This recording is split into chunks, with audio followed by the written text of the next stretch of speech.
Hello guys, मेरा नाम है सनी और आप देख रहे हैं मेरा YouTube channel the Linux. So guys, आज हम बात करेंगे कि कैसे चाइना पूरी दुनिया को अपने बिजनेस से अपने मुट्ठी में कर रहा है। सो गाइस, अगर हम वर्ल्ड इकोनॉमी और हार्वर्ड रिपोर्ट की माने तो जितना पैसा आईएमएफ यानी कि इंटरनेशनल मॉनेटरी फंड सारे देशों को पैसा नहीं देता, उतना पैसा चाइना अकेले ही दे देता है एज ए लोन दूसरे देशों को। और इस रिपोर्ट के मुताबिक चाइना ने तकरीबन 150 देशों को लोन दे के रखा है। और चाइना किस स्पीड से लोन दे रहा है इसका अंदाज़ा आप इस बात से ही लगा सकते हैं कि चाइना ने 2000 तक 500 बिलियन डॉलर दूसरे देशों को लोन दे के रखा था, मगर ये लोन 2018 आते आते 5 ट्रिलियन से ज़्यादा हो गया, यानी कि इंडिया की जीडीपी के डबल सिर्फ लोन दे के रखा था। जिसमें से भारत देश ऐसे हैं जितनी उनकी जीडीपी है उससे 50% से ज़्यादा चाइना ने उन्हें लोन दे के रखा है। और अगर कोई देश लोन नहीं चुका पाता तो चाइना उस देश की पर्सनल प्रॉपर्टी यूज़ करने लगता है, जैसे कि लैंड, एयरपोर्ट, पोर्ट, जिसका एग्जांपल हम आगे देखेंगे। गाइस, चाइना ने 2007 से 2014 के बीच श्रीलंका को 1.26 अरब डॉलर एज अ लोन दिया था, बट उसका नतीजा ये हुआ कि श्रीलंका आज भी यह लोन वापस देने की हालत में नहीं आया और लास्ट में उन्हें अपना हम्बनटोटा पोर्ट प्लस 15,000 एकड़ लैंड एज अ लीज उन्हें 99 ईयर्स के लिए देनी पड़ी। सो इनका बेसिकली यही प्लान है कि पहले भर भर के लोन दो और जब लगे कि सामने वाली कंट्री लोन वापस करने की हालत में नहीं है तब उनसे लोन वसूलो, और जब लोन पे ना कर पाए तो उनकी प्रॉपर्टी पर कब्जा करो।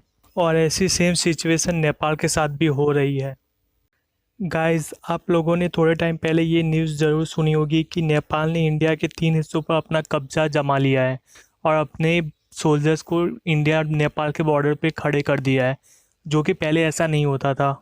और इसके पीछे कहीं ना कहीं चीन ही है, क्योंकि चीन के राष्ट्रपति कभी भी नेपाल नहीं जाते थे, बट इस बार चीन के राष्ट्रपति नेपाल गए और नेपाल को तकरीबन 500 मिलियन डॉलर दे दिया और नेपाल को अपने प्रोजेक्ट बेल्ट एंड रोड के साथ जोड़ लिया, जो कि ये रोड उत्तराखंड, यूपी, हिमालय और बिहार के पास से होके गुजरेगा।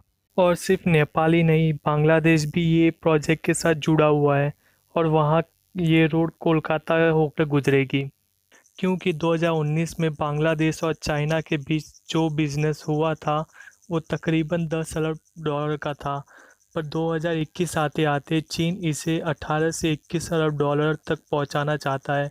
इट्स मीन कि इनके पास पूरा प्लान है और चाइना अपने प्लान को फॉलो कर रहा है। और लास्ट एग्जांपल पाकिस्तान का है। गाइस, पाकिस्तानी गवर्नमेंट अपने देश में चीन से लोन लेके पाकिस्तान इकोनॉमिक कॉरिडोर बना रही है। सो इसे बनाने के बाद सवाल ही नहीं उठता कि पाकिस्तान कभी अपने कर्ज से उभर सकेगा। और गाइस, यूएन की एक रिपोर्ट की माने तो पूरी दुनिया अपनी इन्वेस्टमेंट कम कर रही है, बट चीन ही एक ऐसा देश है कि जो कि हर साल 5 to 10% अपनी इन्वेस्टमेंट बढ़ा रहा है। अगर गाइस इन्वेस्टमेंट की नज़र से देखें तो यूएस आज भी नंबर 1 पर है 252 बिलियन डॉलर के साथ, बट चीन नंबर 2 पर है 139 बिलियन डॉलर के साथ।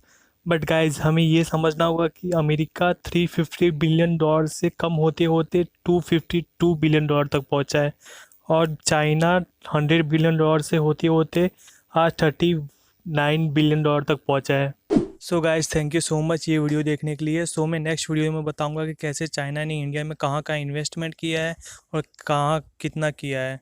सो उसके लिए बेल बटन ज़रूर दबाना, क्योंकि जब मैं ये वीडियो अपलोड करूँ तो आपको तुरंत पता चल जाए। तब तक के लिए धन्यवाद।